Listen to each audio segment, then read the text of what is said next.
You're listening to Human Wreckage, the show that walks you through the coldest of cases, the quietest of crimes, and the questions that still echo decades later. I'm your host, Thomas.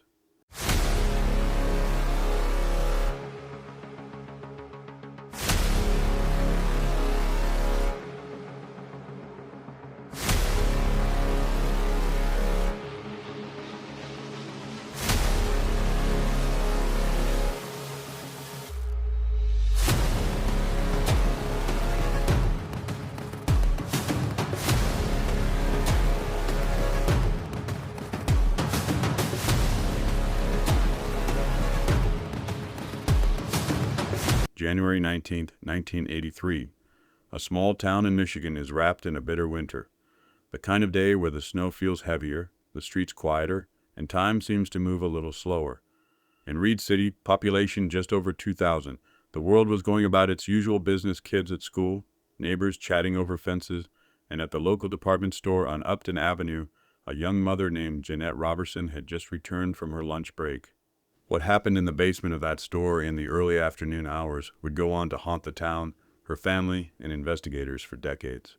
Jeanette Roberson was just 27 years old, a mother of two, a wife, an artist, and someone who had recently moved to the area in search of a quieter, simpler life. She worked in the pet department of the Gamble store, a locally owned franchise that sold everything from tools to toys to tropical fish. At some point that afternoon, someone followed her, or perhaps waited for her in the dimly lit basement. And there, in a room surrounded by aquariums, cages, and supplies, Jeanette was brutally attacked and murdered. Her body was discovered just before 5 p.m. by a coworker. What followed was confusion, shock, and eventually an investigation that would grow colder with each passing year. No arrests were made, no suspects officially named, and despite DNA evidence, witness interviews, and years of digging by both police and amateur sleuths, Jeanette's case remains unsolved. But why? Was it a random act of violence, a crime of passion, or something even darker, hiding beneath the surface of this quiet northern Michigan town? And how in a store full of people, in the middle of the day, did no one hear her scream? In this episode, we're going to look at the known facts of Jeanette Roberson's case. We'll explore the crime scene, the people in her life, the rumors that spread in the aftermath, and the details that never quite added up. We'll talk to those who knew her, those who still fight for answers, and will confront the uncomfortable truth that sometimes justice never comes. Nearly 43 years later, Jeanette's name still appears on flyers, message boards, and cold case files. Her children are now grown, still seeking the truth about what happened to their mother in that quiet basement room. And today we're going to open that file back up. This is the story of Jeanette Roberson, a woman full of life, silenced far too soon, and a mystery that refuses to rest. Stay with us.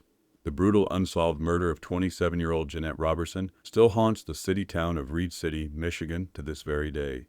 Jeanette, her husband Alvin, and their two children moved to the quaint city in 1983. Those who knew Jeanette described her as being remarkably kind to everybody she met. She was patient, gentle, and one of the sweetest people ever, recalled family friend Carrie Hudson. As well as being a caring mother to two young children, she also had a profound compassion for animals. One friend recollected how she nursed a small bird back to health after she found it injured. She was the quintessential homemaker. She did the kids, she did the house, her sister fondly recalled. Jeanette wasn't just a housewife either. She worked in the pet department of a local store called Gamble's, now Reed City Hardware. Her department was located in the store's basement. Unfortunately, on the 19th of January, 1983, somebody cut Jeanette's life tragically short. At some point between 2 p.m. and 4 p.m., Jeanette was murdered in broad daylight as she carried out her work duties in the small 10 by 10 room filled with pet supplies. She had been raped, violently bludgeoned with a blunt object, and then stabbed multiple times with multiple objects found in store. Jeanette died alone on the cold basement floor of Gamble's as shoppers perused without a care in the world on the floor above. She was found by another store employee. The store had been relatively busy that afternoon, yet nobody heard a thing. Almost all of the people who were shopping above were identified and questioned, except for one man. Composite sketches of this anonymous man were drawn up. He was described as a white man with sandy blonde hair and a blue jacket. He stood around 5 feet 9 inches and weighed approximately 170 pounds. The brutal murder rocked the small city, where there hadn't been a murder since 8 years prior, when Frank Kronsky murdered his estranged wife. Around 200 mourners congregated to pay their last respects to Jeanette at the McDowell Funeral Home. Afterwards, she was buried at Woodlawn Cemetery in Reed City. As is the case with all murders, the first suspect was Jeanette's husband, Alvin. An investigation uncovered that he had been having an affair behind his wife's back. In fact, Alvin later went on to marry this same woman and moved to Georgia with her and the children. Nevertheless, investigators soon ruled him out as a suspect. While their marriage had been on the rocks, he still deeply loved his wife and would never wish harm on her. He was devastated. He couldn't have had anything to do with it, said Jeanette's sister, Lana. Another suspect came to light when police tracked down a man who had left town on a bus that same afternoon. He was questioned and later released. One line of inquiry early on in the investigation was the bizarre phone calls Jeanette had received. On the 18th of January, she received 2 separate phone calls at home. However, when she picked up the phone, nobody spoke and then hung up. After this became public knowledge, a friend of Jeanette came forward and told police that Jeanette had been receiving obscene calls. Since the brutal murder, there have been a number of theories as to why Jeanette was targeted. One widely believed theory was that Jeanette was killed in a fit of rage by somebody she knew. The murder was an exceptionally frenzied and brutal one. She was murdered with objects that were discovered in the shop, indicating it wasn't a premeditated murder, but more likely a crime of passion. Her family have long believed that maybe Jeanette's killer had a crush on her, and when she turned down their advances, they were left seething.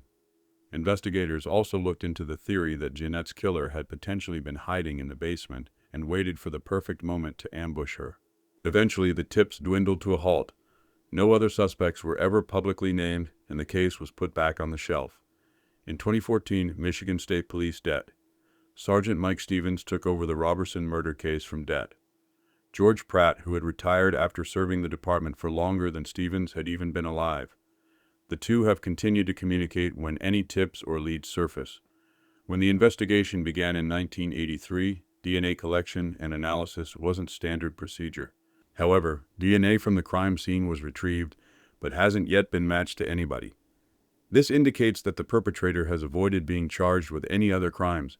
If he were to commit another crime and be apprehended for said crime, his DNA profile would have been entered into the national database and linked back to the Roberson crime scene. This person could have committed this crime and not committed another crime ever, but because of the violence, that's not likely, said Det. Pratt. Eventually the case went cold, but over the forthcoming years, Jeanette's family held an annual Justice for Jeanette walk to keep Jeanette's name and face in the public eye. During the 2018 walk, Jeanette's sister, Javy, addressed the theory that Jeanette's husband killed her. He didn't, she said. There is a murderer walking around free. Somebody has to know something, had to have seen something that day. Maybe it is something small, something they think is irrelevant. It's not. If you have any information in regards to the murder of Jeanette Roberson, please call 231-832-3743. The cold case still remains unsolved. Jeanette Roberson was just 27 years old when her life was stolen in the most brutal, senseless way. A young mother working a quiet job in a small-town store, and somehow, in the middle of the day, surrounded by people, someone murdered her, and got away with it. More than 4 decades have passed, but the pain still lingers for her family. Her children grew up without their mother. Her husband buried a wife he had just started building a life with. And Reed City, whether it chooses to remember or forget, still carries the weight of what happened that winter afternoon in 1983. There are people out there who know something. Maybe it's a memory they've buried, a rumor they heard, or a detail they once thought was too small to matter. But in cases like this, even the smallest truth can open a locked door. If you know anything, no matter how insignificant it may seem, please reach out to the Michigan State Police or submit a tip anonymously through Crime Stoppers. Jeanette's story deserves an ending, and her family deserves peace. Thank you for listening to this episode of Human Wreckage. If you found this story important, share it. Talk about it. Keep Jeanette's name alive. Until next time, I'm Thomas. Stay safe, stay aware, and never stop asking questions.